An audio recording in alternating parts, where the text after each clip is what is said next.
Shalom, selamat pagi Bapak Ibu semuanya. Kita bertemu kembali dalam ibadah pada pagi hari ini. Kita bersama-sama naikkan pujian syukur kita kepada Allah kita yang hidup, yang berkuasa. Naikkan dengan pujian syukur, dengan rasa haus kepada Allah kita. Seperti rusa merindukan sungai-Mu ya Tuhan.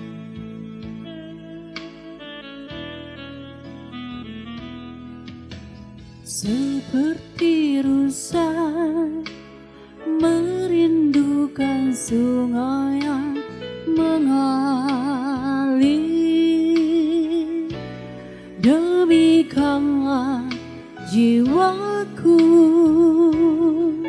merindukan Engkau. Amin Tuhan. Tuhan Rajaku, padamu sangat haus jiwaku.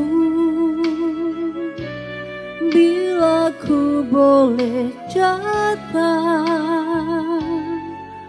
menyembahmu Tuhan. Lagi katakan seperti rusa, seperti rusa merindukan sungai yang mengalir, demikianlah jiwaku merindukan Engkau. Amin Tuhan. Tuhan Rajaku, padamu sangat haus jiwaku. Bila ku boleh datang memandangmu Tuhan, sekalipun dagingku dan hatiku habis lenyap, gunung batuku dan bagianku tetaplah Allah selamanya. Haleluya Tuhan. Seperti rusa merindukan sungai yang mengalir, demikianlah jiwaku merindukan Engkau, Tuhan dan Raja kami. Haleluya. Tuhan Rajaku, padamu sangat haus jiwaku. Bila ku boleh datang memandangmu Tuhan, sekalipun dagingku dan hatiku habis lenyap, gunung batuku dan bagianku tetaplah Allah selamanya. Sekalipun dagingku dan hatiku habis lenyap, gunung batuku dan bagianku tetaplah Allah selamanya. Sekalipun dagingku dan hatiku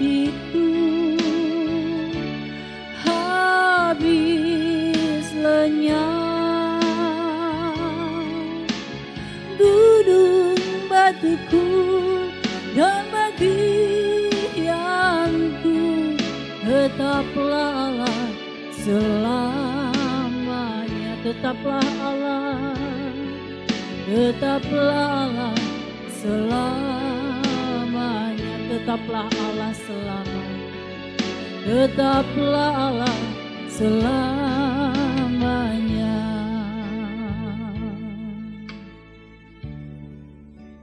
Ya Bapa, sekalipun dagingku dan hatiku habis lenyap, Engkaulah tetaplah Allah kami selama-lamanya ya Bapa dalam kehidupan kami. Haleluya,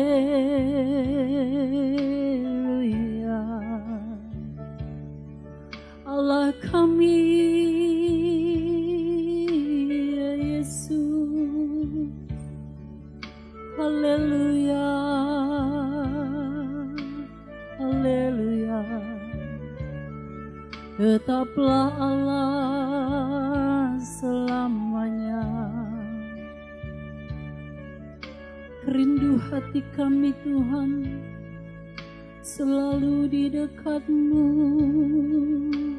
Haleluya.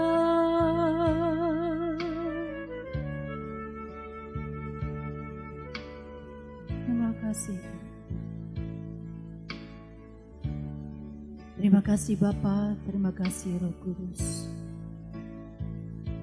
Terima kasih Yesus buat pagi hari ini. Buat keberadaan kami ya Tuhan. Buat penyertaan-Mu dalam kehidupan kami. Sehingga kami boleh ada kembali pada pagi hari ini semua karena kasih karunia-Mu. Ampuni kami Tuhan, kuduskan kami, supaya semakin hari kami semakin berkenan di hadapan-Mu ya Tuhan. Terima kasih Bapa. Kami berdoa buat semua umat-Mu, dimanapun berada, Engkau juga memberkati ya Tuhan. Kami menyerahkan hamba-Mu yang akan menyampaikan kebenaran firman-Mu pada pagi hari ini ke dalam tangan-Mu. Engkau mengurapi hamba-Mu ya Tuhan dengan kuasa Roh Kudus. Terima kasih Tuhan Yesus. Kami membuka ibadah pada pagi hari ini dengan penuh ucapan syukur dalam satu nama yang hidup dan nama yang berkuasa. Tuhan Yesus Kristus, Tuhan dan Juru Selamat kami. Haleluya. Amin. Puji Tuhan, shalom Bapak Ibu semuanya. Senang sekali kita kembali boleh bersama-sama beribadah kepada Tuhan Allah kita yang hidup. Bersuka cita selalu kehadirat Allah Tuhan. Karena Dia telah memberikan hari-hari kita, membimbing hari-hari kita dengan penuh berkat. Haleluya.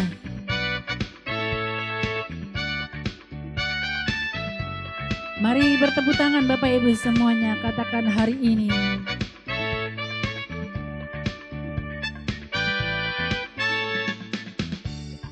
Hari ini, hari yang telah dijadikan Tuhan. Mari kita bersuka. Amin. Hari ini, hari yang telah dijadikan Tuhan. Mari kita bersuka dalam Tuhan, bersuka dalam Tuhan,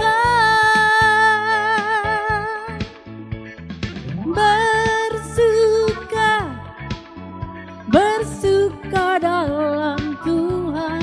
Mari bersuka, bersuka citalah, bersuka dalam Tuhan. Sekarang bersuka, amin, bersuka citalah. Haleluya, bersuka cita karena Tuhan.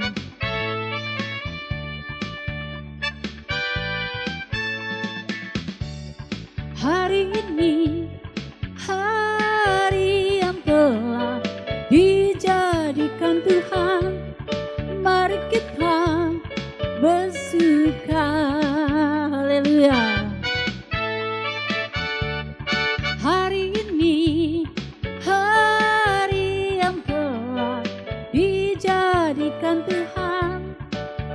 kita bersuka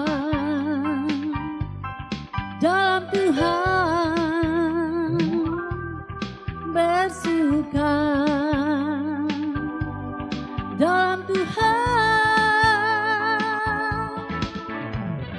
bersuka, bersuka dalam Tuhan, mari bersuka, bersuka citalah, bersuka, bersuka dalam Tuhan, sekarang bersuka, bersuka citalah, bersuka,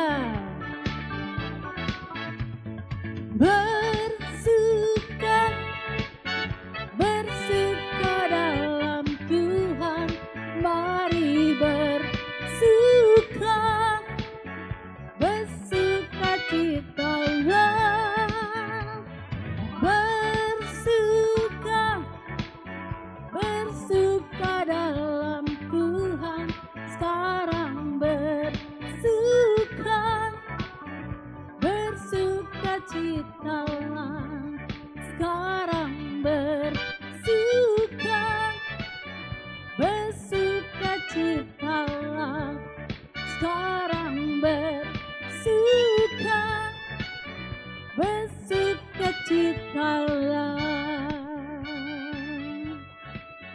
Amin, haleluya Yesus.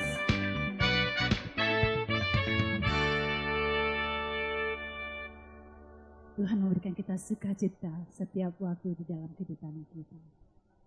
Kita diberikan kenyamanan di dalam hidup kita bila kita dekat dengan Tuhan Yesus. Nyamanlah jiwaku ya Tuhan. Haleluya.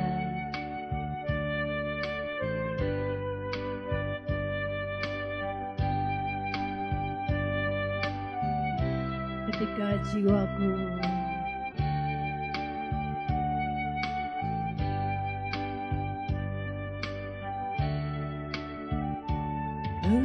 ketika jiwaku sentosa teduh ataupun sengsara penuh, di dalam kasih ku tinggal teguh, nyamanlah, nyamanlah jiwaku,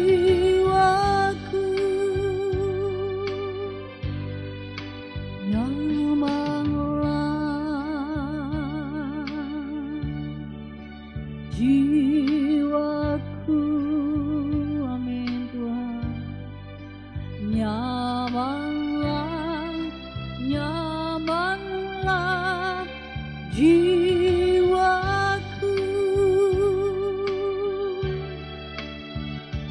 meski oleh iblis aku diserang, hatiku tenang dan teguh, sebab Kristuslah menyelamatkanku, darahnya menebus jiwaku, nyamanlah jiwaku, nyamanlah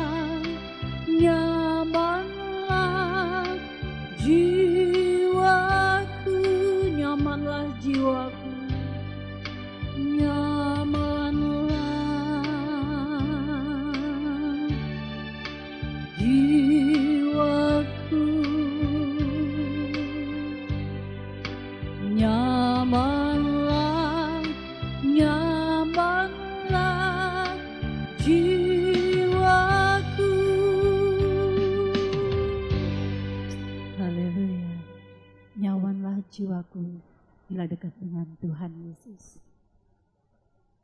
Kita mau dengarkan firman Tuhan pada pagi hari ini. Dan pujian saya mau iring Tuhan sepanjang hari ini.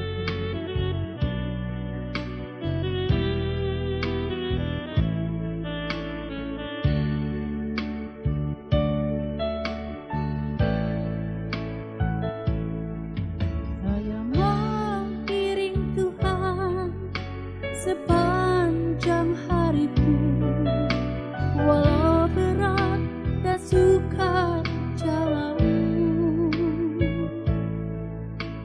Hidup yang kau jalani menyukakan hati Bapa. Rinduku menghidupinya.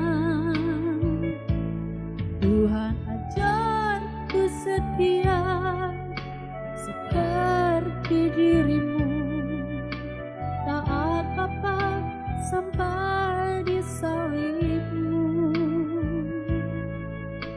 Selama di dunia lakukan kehendak Bapa, menyelesaikan rencana Bapa. Tuhan, ku memilihmu, mengikut jejakmu, menjadi kesukaan Bapa.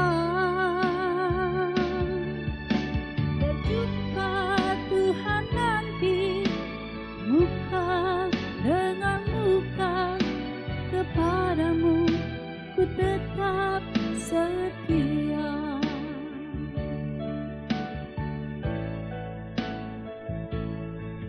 Saya mengiring Tuhan sepanjang hariku, walau berat dan sukar jalanmu. Hidup yang kau jalani menyukakan hati Bapa. Rinduku menghidupinya. Tuhan ajarku setia seperti dirimu, taat Bapa sampai di salibmu. Selama di dunia lakukan kehendak Bapa, menyelesaikan rencana Bapa. Tuhan, ku memilih. Tuhan, ku memilihmu, mengikut jejakmu, menjadi kesukaan Bapa. Berjumpa Tuhan nanti, muka dengan muka, kepadamu ku tetap setia. Tuhan, ku memilih. Tuhan, ku memilihmu, mengikut jejakmu, menjadi kesukaan Bapa. Berjumpa Tuhan nanti, muka dengan muka, kepadamu ku tetap setia. Kepadamu ku tetap setia. Kepadamu Tuhan, kepadamu ku tetap setia. Kami pilih mengikutmu Tuhan, mengiring sepanjang hidup kami kepadamu Tuhan. Terima kasih Tuhan, kami sambut kebenaran firman-Mu dengan penuh ucapan syukur dalam satu nama yang berkuasa, Tuhan Yesus Kristus, Tuhan dan Juru Selamat kami yang hidup. Haleluya. Amin. Kami serahkan kepada hamba-Nya untuk menyatakan kebenaran firman Tuhan pada pagi hari ini. Mari kita berdoa. Dalam nama Tuhan Yesus, Bapa kami bersyukur pagi ini kami bisa berkumpul bersama-sama di tempat kita masing-masing. Bapa, ampunilah kesalahan-kesalahan kami. Kami mau berubah menjadi berkenan di hadapan-Mu, Bapa. Kami mau semakin hari semakin dekat, lekat, dan menyatu dengan Engkau, Bapa. Jadilah kehendak-Mu, dan penuhilah kami atas nafas kebenaran firman-Mu. Dalam nama Tuhan Yesus, Bapa dan Roh Kudus, kami berdoa. Amin. Amin. Amin. Bapa kami yang di surga, betapa Engkau mulia. Datanglah kerajaan-Mu, jadilah kehendak-Mu di bumi seperti di surga. Kami anak-Mu di sini, di hadirat-Mu yang suci. Diri-Mu kami hormati di dalam ketulusan dengan segenap hati. Sebab hanya Engkaulah yang empunya kuasa kerajaan, kemuliaan, biar semua yang hidup yang telah Kau ciptakan mengagungkan, memuliakan nama-Mu. Shalom Bapak Ibu. Betapa mengerikan kebanyakan orang Kristen mengalami kemerosotan manusia batinnya, inward man-nya, atau mengalami krisis rohani yang sangat perhatian,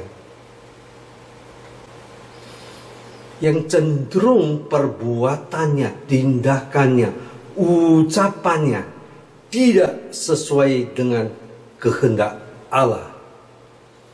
Orang Kristen demikian, cirinya orang Kristen demikian makin tawar hati. Tawar hati dalam terjemahan King James Version adalah faint. Artinya faint ini adalah lemah, redup, kusam. Kebanyakan orang Kristen mengalami krisis rohani. Ini masalah besar. Kita lihat sekarang di Eropa. Yang pergi ke gereja itu sedikit sekali. Orang Kristen yang demikian, cirinya makin tawar hati. Batinnya yang terdalam, yaitu rohnya, masih pasif, belum bisa diaktifkan. Orang Kristen demikian biasanya hidupnya penuh kekhawatiran, ketakutan, cemburu, selingkuh dalam arti lebih berpihak kewajaran dunia. Lebih berpihak kewajaran dunia. Bisa-bisa pemberontak juga. Mari kita lihat apa yang dikatakan Paulus di Korintus 2, 4 ayat 16.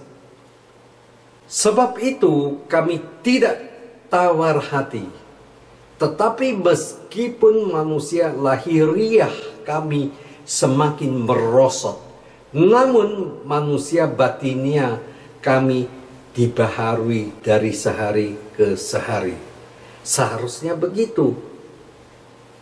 Saudaraku, Sangat disayangkan kebanyakan orang Kristen demikian, bukanlah belajar kebenaran firman Allah dengan nafas dan jiwa yang murni, yang benar-benar dari Injil yang berpusat pada diri Yesus yang diajarkan dan dikenakan. Maksudnya seharusnya inward man, roh manusia bisa mengalami suatu pembaharuan dari sehari ke sehari menurut kata Paulus di 2 Korintus 4 ayat 16. Nah, Bapak Ibu, masalahnya kebanyakan orang Kristen belajar teologi seperti belajar ilmu pengetahuan dunia, yaitu seperti belajar ekonomi, komputer, kedokteran, psikologi, dan lain sebagainya, yang dapat juga ia pelajari dengan banyak baca literatur, buku-buku, dan sumber lain, sehingga manusia bisa makin pinter, kognitifnya penuh diisi ilmu pengetahuan di bidangnya masing-masing. Begitu juga kebanyakan teologi yang hanya diisi penuh ilmu pengetahuan Tuhan, teologi di kognitif saja. Begitu dahsyat, dia bisa memiliki teologi yang ampuh, tetapi perilakunya seperti seorang belajar ilmu pengetahuan dunia, atau wajar hidupnya seperti manusia dunia.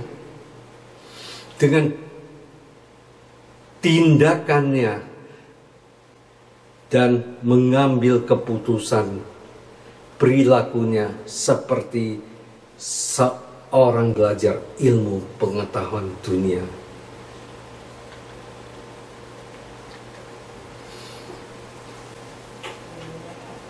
Biasanya orang Kristen demikian, tindakannya dan mengambil keputusannya berdasarkan kognitif saja.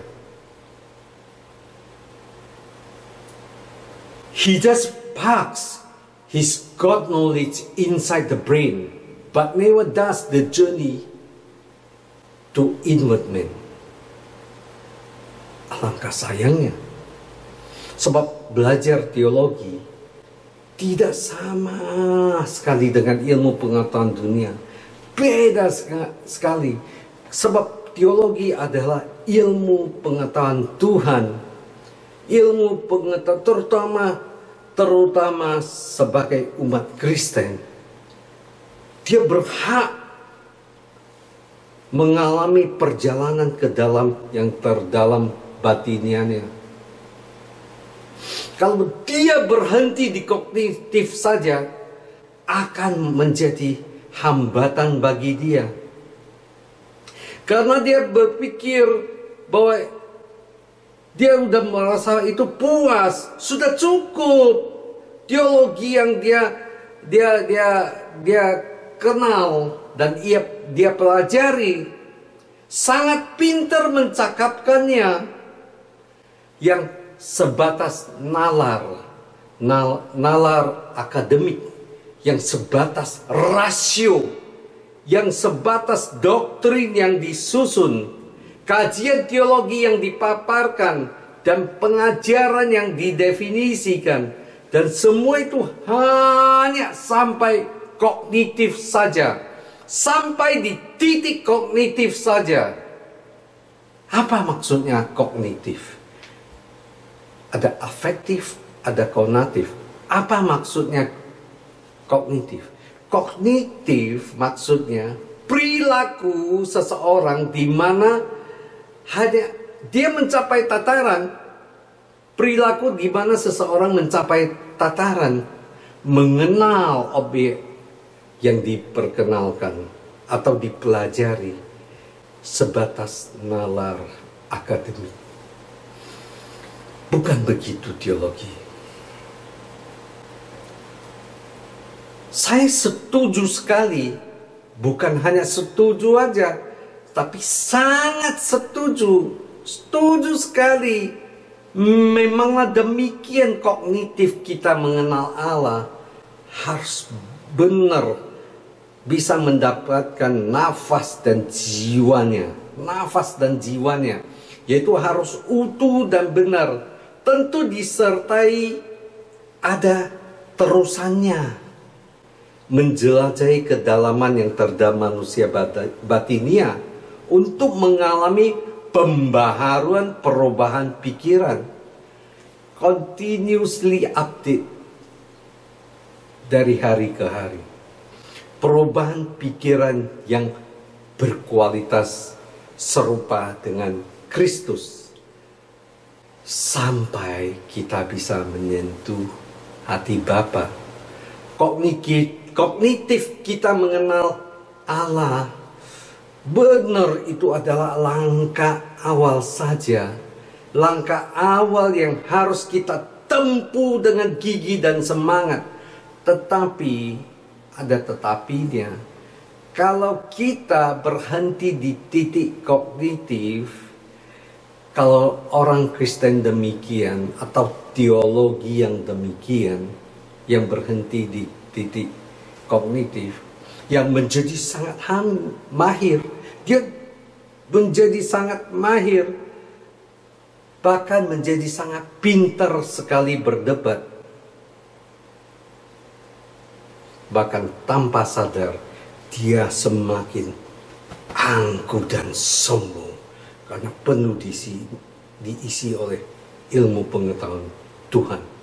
Malah tumbuhlah subur egoisnya, merasa ia lebih pintar dan lebih benar dapat sesatkan sesama. Ini bukan ajaran Yesus 2000 tahun yang lalu. Bukan demikian ajaran Yesus. Ini sangat mengerikan, Bapak Ibu. Paulus menekankan begitu jelas. Roma 12 ayat 2. Janganlah kamu menjadi serupa dengan dunia ini. Sehingga berubahlah oleh pembaharuan pikiran. Ajakan Paulus. Jangan lagi kita serupa dengan dunia ini, tapi serupa dengan Allah. Melalui satu proses panjang berubahnya pola pikir kita, sepikiran seperasaan dengan Kristus. Tetapi kebanyakan orang Kristen masih serupa dengan dunia, masih serupa dengan dunia, yaitu hidupnya menurut daging. Waduh, ini sungguh sangat menyedihkan. Ya tentu sangat sedih sekali. Itulah ambang pintu kebinasaan hidup menurut daging. Orang Kristen demikian yang masih belum sadar akan betapa pentingnya hidup menurut roh. Sehingga tambah banyaklah yang binasa. Sebab begitu lebarnya pintu kebinasaan terbuka. Matius 22 ayat 14 menyatakan, banyak yang dipanggil, sedikit sekali yang dipilih. Banyak yang dipanggil, tetapi sedikit yang dipilih. Ini perkataan Yesus di bait Allah kepada banyak orang, termasuk kepada imam kepala dan orang-orang Farisi.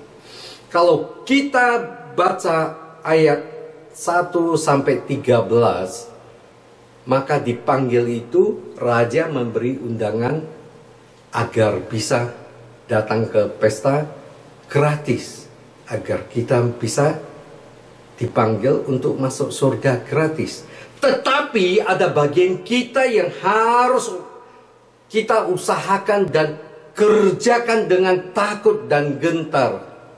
Keselamatan ini Keselamatan adalah usaha Tuhan untuk mengembalikan manusia kembali kepada rancangan Allah semula, yaitu kita bisa segambar dan serupa dengan Allah. Yaitu di ayat-ayat ini sampai 13 menyatakan kita mau ikut pesta harus memiliki pakaian pesta. Saat raja masuk ke ruang pesta, didapatilah banyak orang yang tidak berpakaian pesta. Disuruh mereka keluar. Yang berpakaian pesta lanjut, artinya sisa sedikit yang dipilih. Inilah keadaan demikian. Betapa susahnya masuk kerajaan surga. Dipilih hanya sedikit yang menjadi corpus delicti. Mari kita lihat Matius 7 ayat 21. Bukan setiap orang yang berseru kepadaku, Tuhan, Tuhan, akan masuk ke dalam kerajaan surga, melainkan dia yang melakukan kehendak Bapakku yang di surga. Kalau kita lihat ayat sebelumnya, ayat 19, ada peringatan kehidupan, warning life, tema kita hari ini. Ada peringatan hidup.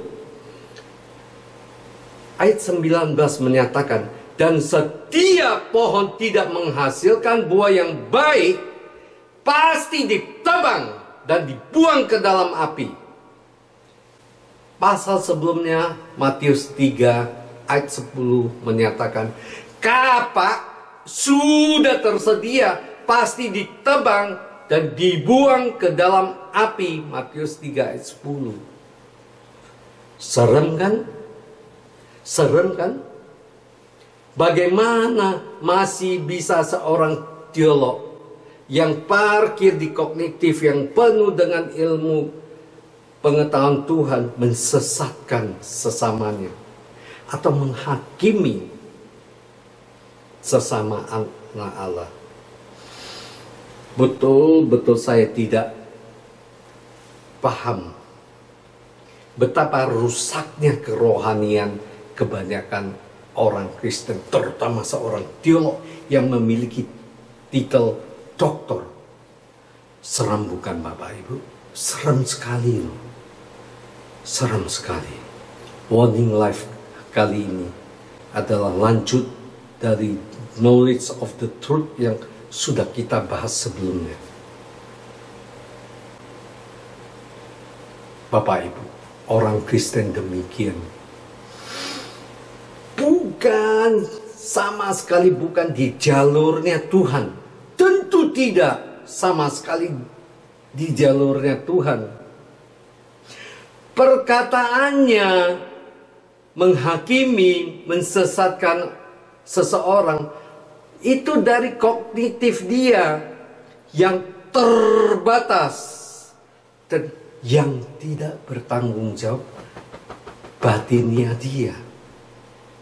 Keselamatan, anugerah keselamatan tersebut yang Kristen demikian, teolog demikian, yang telah menyakiti dan menghakimi sesama dengan tidak memiliki suatu perasaan kasih agape yang seperti kasih yang dimiliki Kristus. Kata Paulus di suratnya 1 Korintus 13 ayat 2, sekalipun aku mempunyai karunia untuk bernubuat dan aku mengetahui segala rahasia dan memiliki seluruh pengetahuan, dan sekalipun aku memiliki iman yang sempurna untuk memindahkan gunung, tetapi jika aku tidak mempunyai kasih, aku sama sekali tidak berguna. Aku sama sekali tidak berguna. I am nothing, terjemahan KJV. Nothing, bahasa Yunani adalah oden. Akar katanya otes, artinya none. Nihil, saya bukan siapa-siapa, nothing. Seperti tong kosong nyaring bunyinya. Dan kalau kita lihat Matius 12 ayat 29 sampai 31, dengan jelas menyatakan, kasihilah Allahmu dan kasihilah sesamamu manusia seperti dirimu sendiri. Itulah yang terpenting dalam menjalani kehidupan sebagai seorang yang percaya kepada Tuhan Yesus Kristus. Oleh sebab itu 1 Korintus 16 ayat 22 menyatakan, siapa yang tidak mengasihi Tuhan Yesus Kristus, Lord Jesus Christ, terjemahan KJV, terkutuklah, anatema. Iya, terkutuklah. Bahasa Yunani adalah anatema. Siapa yang tidak mengasihi Tuhan Yesus Kristus, terkutuklah ia. 1 Korintus 16:22. Kasih, agape, itulah hukum yang terutama yang harus melekat di hati kita dan mengenakannya dalam hidup kita sehari-hari. Kasih itu tidak pernah menyakiti siapapun, menghakimi siapapun, apalagi mensesatkan sesama. Itu tidak boleh pernah terjadi. Itu bukan ajaran Kristus 2000 tahun yang lalu. Tidak mungkin begitu. Yesus yang 2000 tahun yang lalu, yang rendah hati, lemah lembut, dan tenteram hatinya. Misi dia hanya melakukan kehendak Bapa dan menyelesaikan pekerjaannya. Yang kita harus teladani Tuhan Yesus. Begitu juga saat khotbah Yesus di bukit. Di Matius 5 ayat 13 menyatakan, kamu adalah garam dunia. Kamu, Bapak, Ibu, dan saya, semuanya orang Kristen adalah garam dunia. Jika garam itu menjadi tawar, dengan apakah ia diasinkan? Tidak ada lagi gunanya selain dibuang, diinjak orang. Bapak, Ibu, dan saya, dan orang-orang Kristen adalah garam dunia. Hadirat kita membawa berkat, membawa damai, dan membawa tenteram kepada sesama. Tidak lagi menyakiti hati siapapun, tidak lagi mensesatkan orang. Tidak mungkin. Ini yang kita harus pelajari sebagai orang Kristen. Saya yakin yang GSKI Rehoboth Pedatam, terutama Bapak Ibu yang di sini, pasti adalah garam dunia. Saya yakin. Kenapa saya yakin? Saya mengalami sendiri, Bapak Ibu. Karena begitu hebatnya pesta seni pesta kita, Dr. Erastus Sabdono, yang selalu khotbahnya itu menyentuh kedalaman batinnya manusia, yang kita dengan semangat, gairah, spirit berubah dari hari ke hari. Makin hari makin terasa dunia ini bukan rumah kita, tapi masa depan kita yang pasti. Kata Petrus, kita ada penuh pengharapan di surga yang tidak dapat layu. Luar biasa kan? Yang tidak pernah bisa binasa. Dahsyat bukan, Bapak Ibu?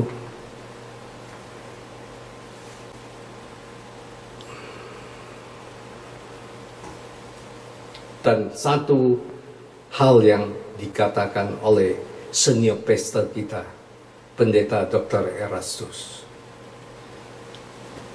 Apapun kita terasa disakiti, kita terasa disesatkan orang, apapun yang dunia bicarakan tentang kita, ingat, kita tetap diam,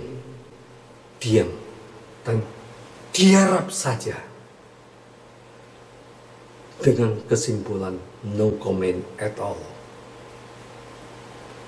Cukup tunggu persidangan ilahi, yaitu pengadilan Tuhan.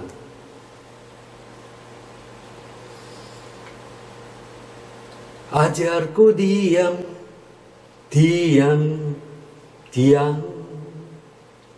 dalam segala hal ku bawa di hadapanmu.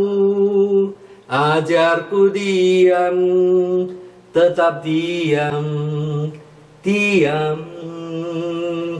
hanya menantikan tanganmu membelaku. Ajarku tidak membalas mereka yang menyakitiku, seperti Yesus Tuhanku mengampuni dan selalu mengasihi. Keindahan kasih Tuhan memancar di dalam hidupku, menjadi saksi bagimu, nyatakan keagunganmu. 3 kepastian dalam kehidupan manusia. Pasti, yaitu masalah, penyakit, dan kematian. Menghadapi pengadilan Tuhan itu pasti, karena kita pasti sampai di ujung hidup. Menghadap pengadilan Tuhan artinya setiap orang harus mempertanggungjawabkan segala sesuatu yang ia lakukan selama dia hidup di bumi. Dan hal ini kita harus mulai sungguh-sungguh mencari Tuhan. Mulai dengan sungguh-sungguh mencari Tuhan. Dengan segala usaha, segenap kekuatan dan segenap akal budi untuk bertemu Tuhan. Mengalami Tuhan secara real, secara nyata. Kita harus membuktikan dalam pengalaman konkret dengan pribadi yang hidup ini. Kita diperkenankan untuk bertemu muka dengan mukanya.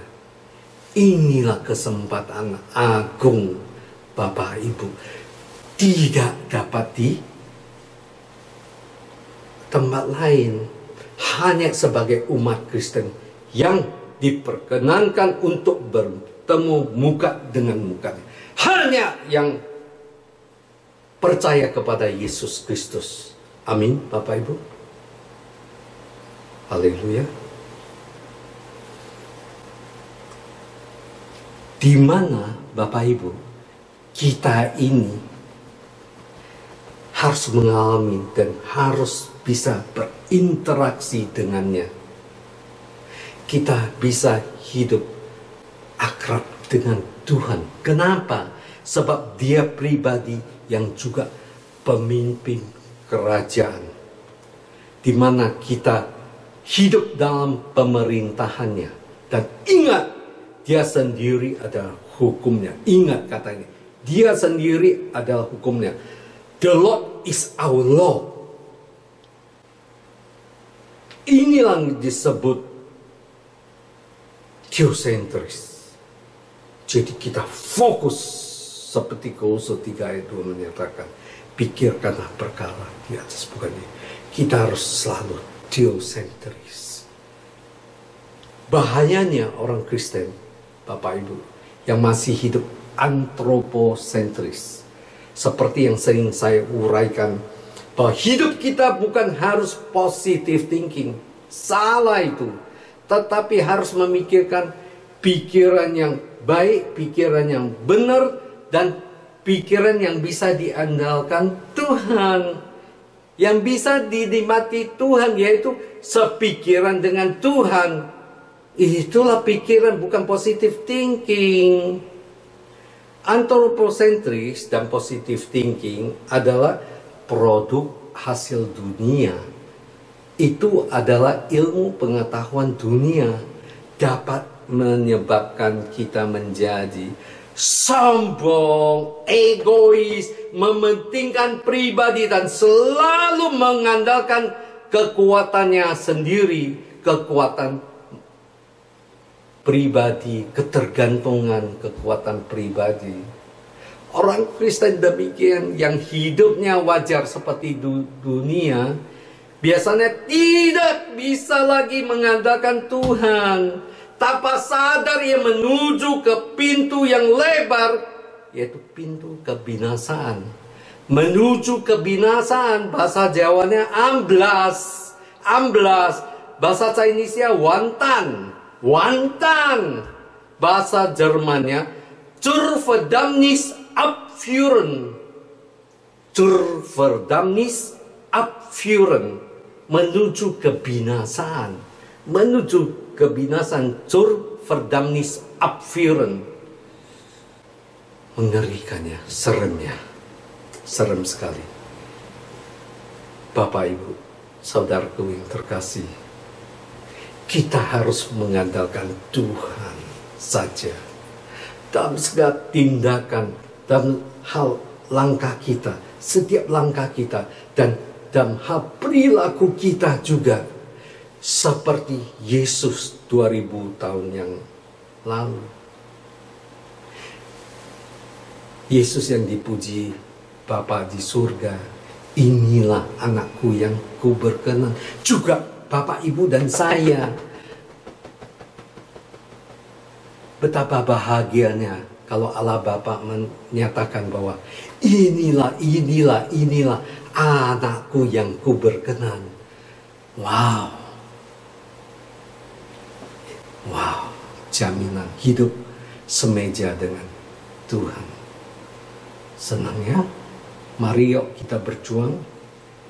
Bergegas-gegaslah menghadapi perlombaan yang tidak gampang, yang kita harus lepas semua beban dan dosa kita.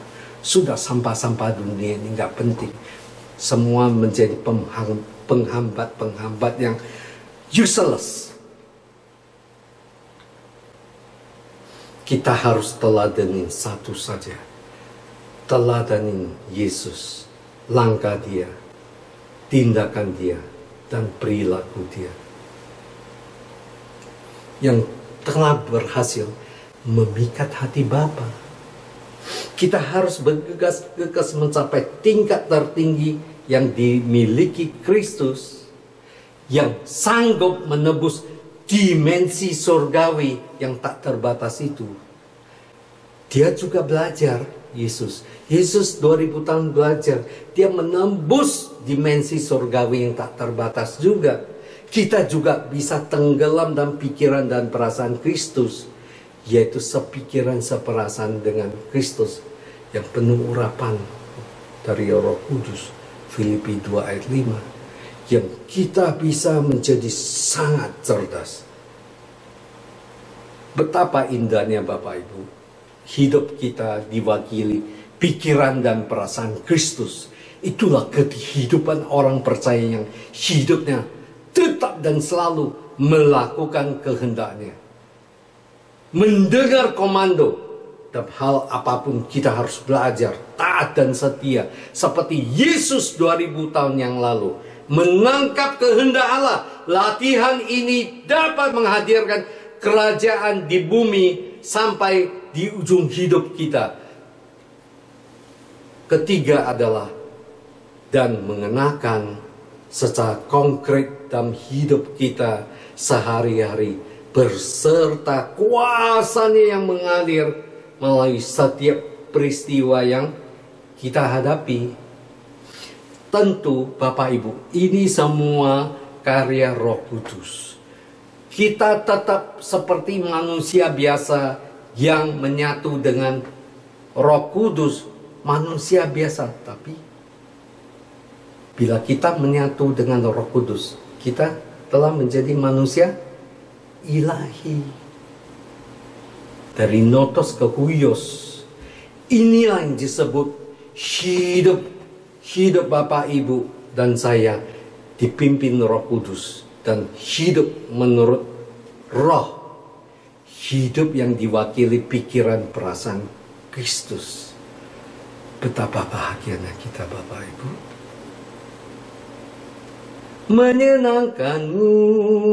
Menyenangkanmu dimanapun dan kapanpun, dalam segala perkara. Menyenangkanmu sejati bumi sampai selamanya. Luar biasa. Fokuslah. Hidup kita hanya satu, hanya ingin menyenangkan hati Bapa di surga. Betapa bahagianya Bapak Ibu dan saya bisa memiliki pikiran dan perasaan Kristus. Ini Bapak Ibu menandakan begitu eksklusivitasnya seorang Kristen.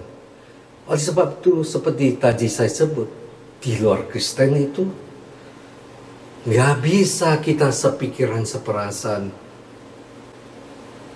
dengan Kristus. Gak mungkin kita bisa mencapai kecerdasan rohani yang seperti Yesus 2000 tahun yang lalu. Inilah knowledge of the truth yang telah kita pelajari pertemuan sebelumnya. Mari kita lanjut dengan Kolose 3, di mana kita telah bahas Kolose 3 ayat 2 dengan fokus kepada Tuhan. Sesi khotbah sebelumnya. Sekarang kita fokus ayat sebelumnya, yaitu ayat 1. Menarik sekali ayat 1 itu.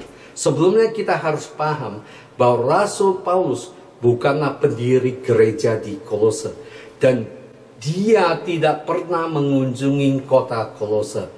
Bahkan dengan pengajaran guru-guru di zamannya, terdapat pengajaran filsafat yang kosong dan palsu.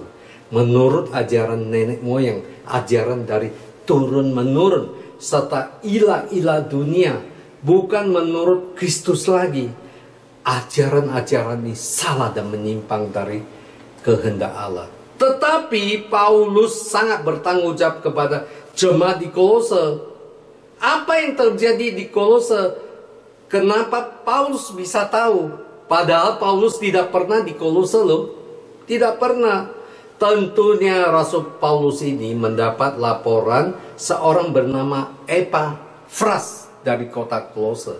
Siapa tuh Epafras? Kolose 1 ayat 7 menyatakan, Epafras adalah seorang pelayan Kristus yang setia, sehingga Paulus tahu apa yang terjadi pada jemaat di Kolose, yaitu ada masalah serius. Masalah apa sih?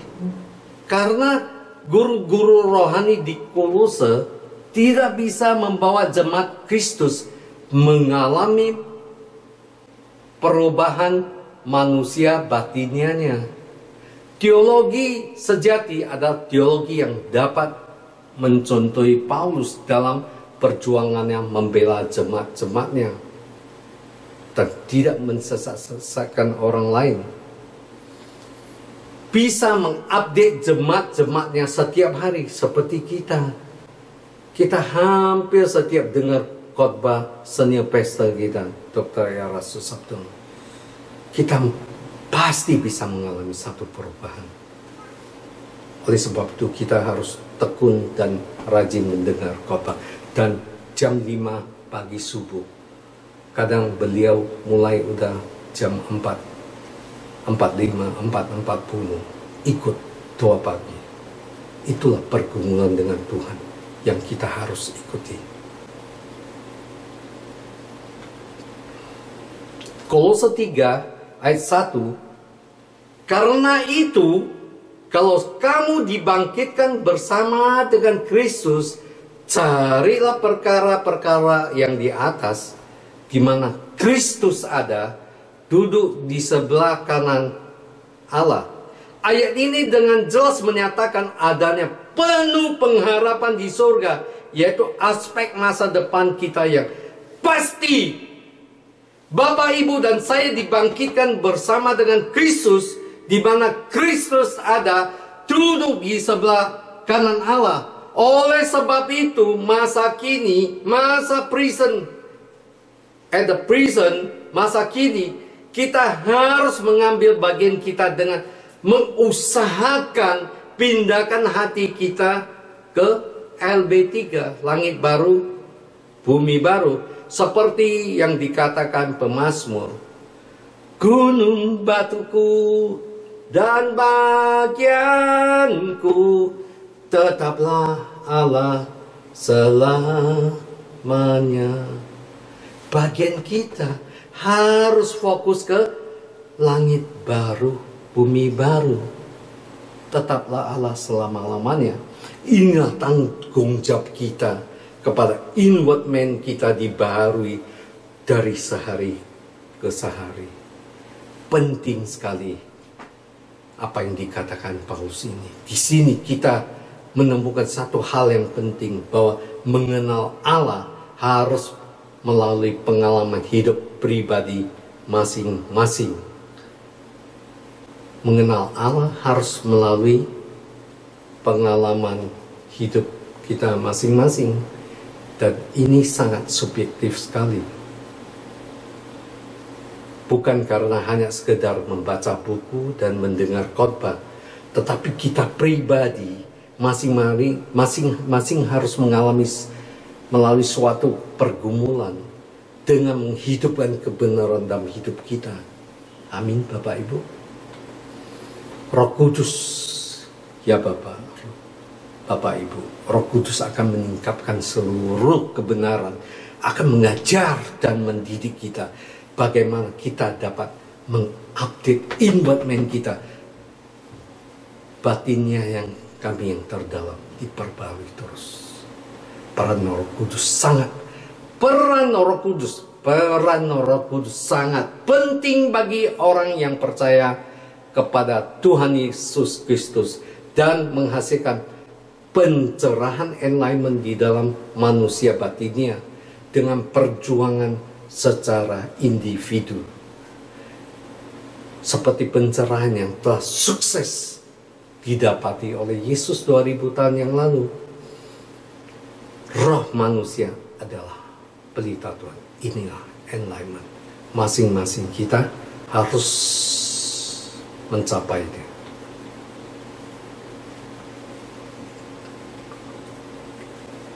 Di hidup kita, Bapak Ibu, kita harus memandang hidup ini dengan kacamata keabadian, yaitu pikirkanlah perkara-perkara di atas dengan memfokuskan diri kepada Tuhan Yesus Kristus, Diosentris, Kolose 3 ayat 2 yang telah kita pelajari. Saya mau tambah apa yang dimaksud pikirkanlah perkara-perkara di atas. Di Filipi 4 ayat 8 menyatakan, semua yang benar, semua yang mulia, semua yang adil, semua yang suci, semua yang manis, yaitu artinya semua yang menyenangkan, semua yang sedap didengar, semua yang disebut kebajikan dan patut dipuji, pikirkanlah semua itu. Itu artinya pikirkanlah perkara-perkara di atas, bukan di bumi lagi. Satu lagi yang saya ingin Bapak Ibu dan saya ingat selalu, tulis, ingat, dalam kondisi apapun, pernyataan dari Roh Kudus, camkanlah selalu dalam hati kita. Di wajahmu itu aku, di setiap perkataanmu itu aku, di setiap perbuatanmu itu aku. Di hidupmu itu aku. Kamu, aku, itu hidup. Amin. Amin. Amin. Mari kita berdiri Bapak Ibu. Kami berdoa.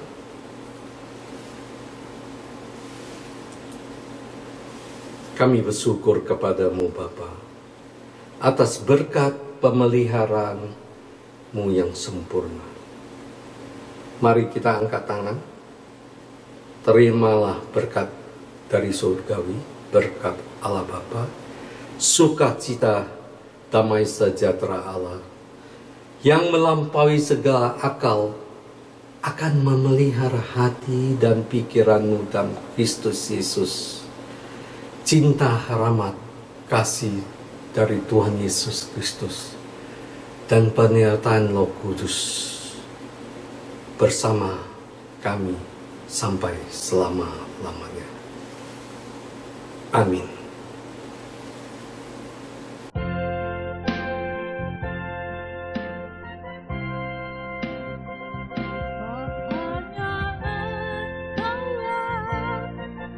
Yang mempunyai kuasa kerajaan,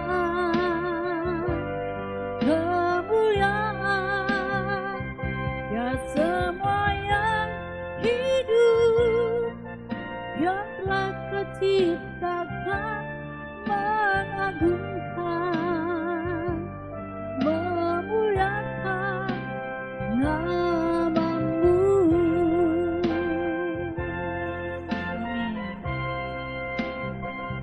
Sebab hanya Engkaulah yang mempunyai kuasa kerajaan,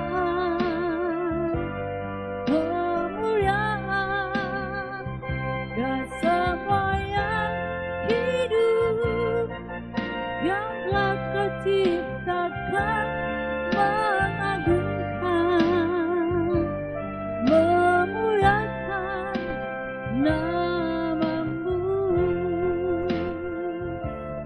mengagungkan, memuliakan nama-Mu, mengagungkan, memuliakan nama-Mu.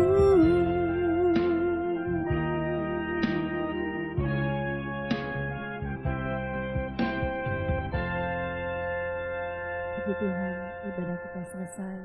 Terima kasih buat persembahan yang saudara-saudara sampaikan untuk kemajuan pekerjaan Tuhan di tempat ini. Selamat hari Minggu, Tuhan Yesus memberkati kita semuanya. Haleluya.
Tuhan.